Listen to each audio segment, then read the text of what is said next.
folks of House of the Dreaming. Welcome to the collective. We have with us a very magical guest, Samandryel. Thank you for being with us, Samandryel. Thank you for having me. Samandryel, tell us a little bit about yourself. I know you're a very spiritual and magical person.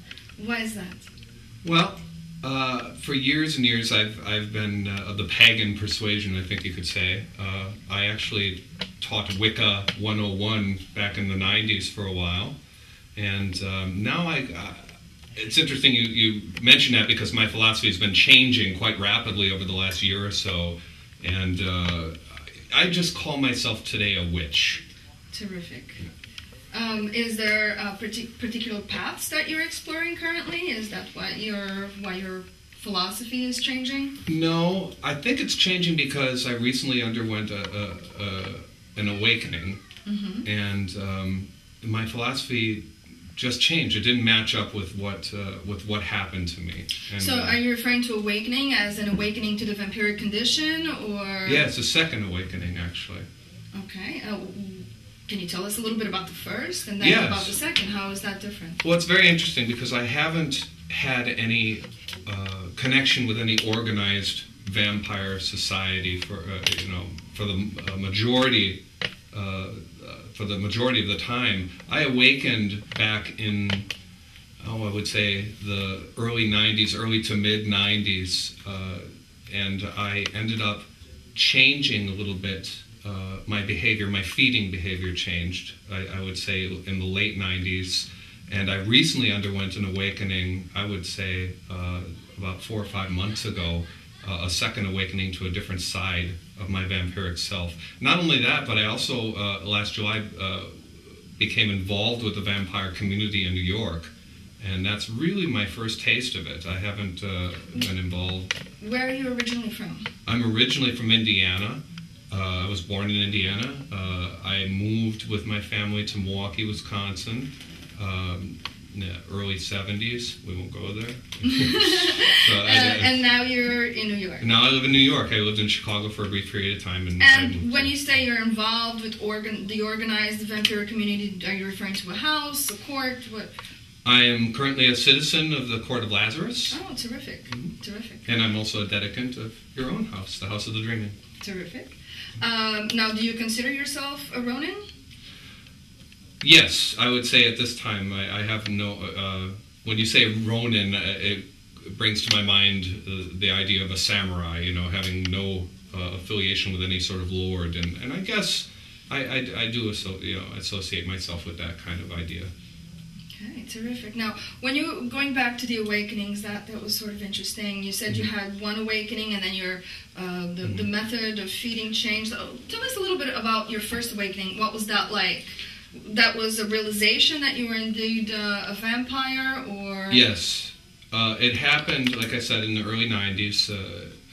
I was in my 20s, and I was out with some friends, and I was with a date, and a couple of things happened, and let's just say that my first experiences as a vampire were sanguine, and I was sanguine all the way up through 1999 or so, and then my behavior changed slightly. I stopped. I guess I lost my donor. I wouldn't have referred to that person as a donor at that time. I didn't even know what a donor was. So.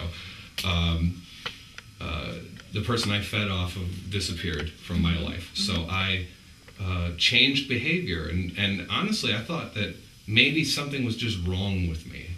I thought maybe I was sick or that I had some sort of problem. And just recently, I'd say last October of, let's say it was 2010, and now we're in almost March of 2011, I had this sudden realization after talking to another vampire, and it was like an epiphany, and I realized that I had been feeding sexually for a number of years and had not even realized it. I had actually changed methods of feeding, from one form to another. And today, I embrace several different methods of feeding, from psi to sexual to sanguine. I still practice sanguine. I went back to it. I have to ask you a question. Sure. Safety.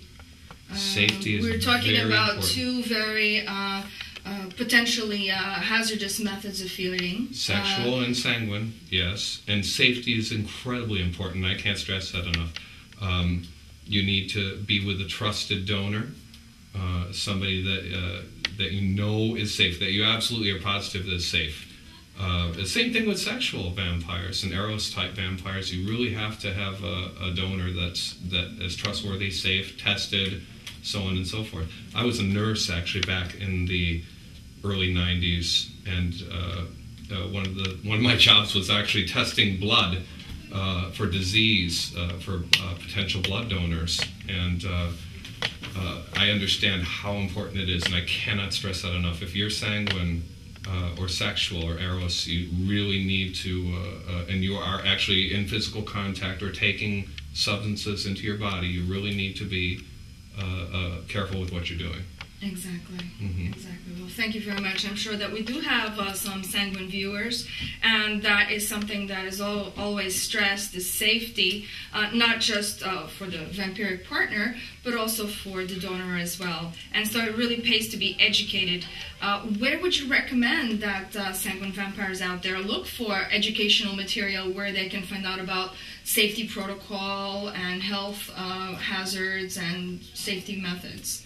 I would say if you read something that in a book or an article that has been written by a vampire, I don't know if I would necessarily trust it, because you don't know what the training of that individual is. You don't really know if this person knows about safety or not. You're just taking their word for it that they, if they're cautioning about safety, what you should be doing is looking into medical resources and seeing what are the risks, what are the hazards, and look into it the same way someone might look into whether if you were a risk for HIV, for example, which vampires are.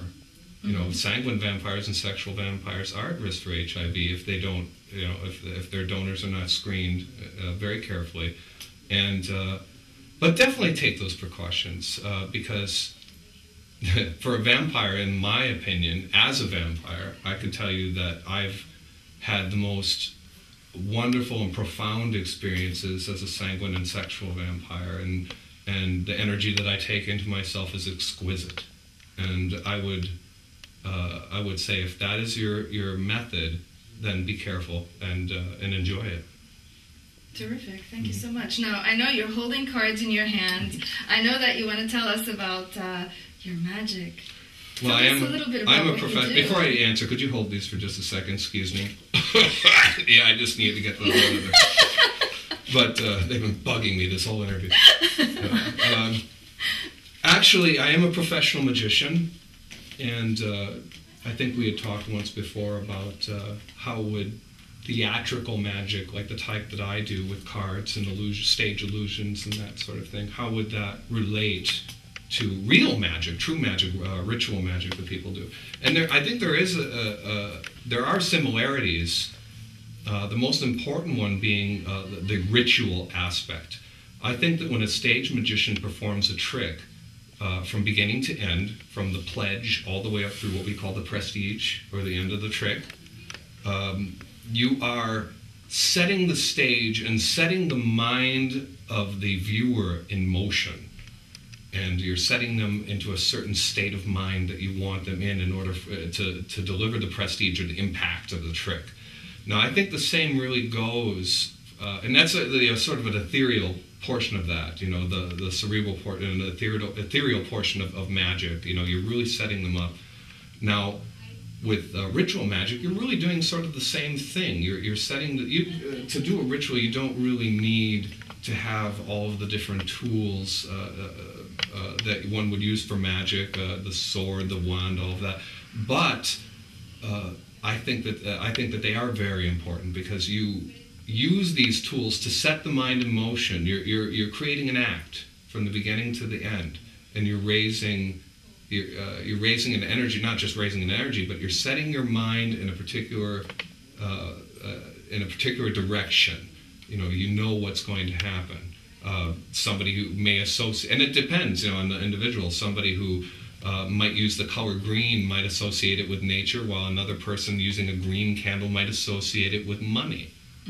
So it's really going to depend on the individual. So again, use books as suggestions, but really follow your heart with this. And I do that with magic all the time. I read the books about the card tricks and about the stage tricks, but I really let my own imagination take over and do what I see fit. Now, let me ask you a question. We're talking about magic, we're talking about illusion, and we're also talking about vampirism. Is there something that you get from when you perform illusion for the crowd? Do you draw from your audience? Should I worry when I'm in your audience? Definitely, most definitely. No, I think that I think I do feed from my audience. It's a very surface type of feeding. It isn't really a deep feeding, it's a surface feeding. But yes, from the individuals who are watching, magic generates a very primal sensation in a viewer. When you make something appear, disappear, when something changes or appears before their very eyes, and especially in their hands, and that's my favorite type of magic, the magic where I can use an individual's hands and make the magic happen there. There's sort of a primal moment of, and the brain wants more of that, and it's a very similar sensation to the person that might be having sex, or that type of thing. It's a very, very primal thing, anger, and that type of emotion.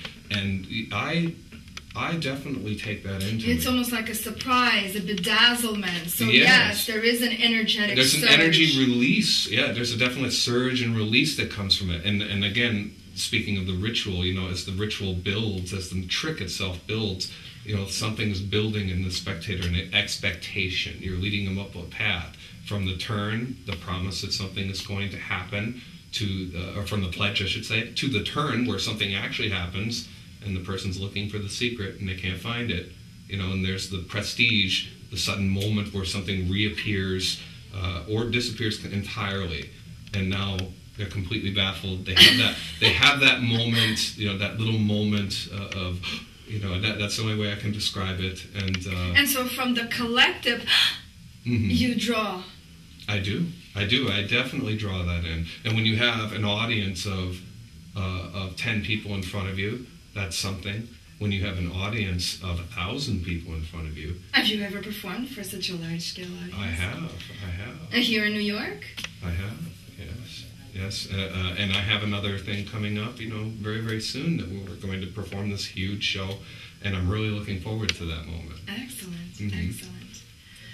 Where can we find you if someone is looking to speak to you, to talk to you about either your magic or your spiritual beliefs? Where can they reach you? If people want to find me, the best place to find me in this forum as a vampire, they can find me on Facebook. Okay. I go by the name of Samandryel on Facebook, and they can find me there. Terrific. And I know that you're also on House of the Dreaming, on the forum for House of the Dreaming. I am indeed. And so that's a good place also to chat. So thank you so much for joining us. And thank you for joining us. I hope to see you in the collective. Don't forget to subscribe on YouTube via Vampire Lounge, via House of the Dreaming. And I look forward to zooming in on your perspectives.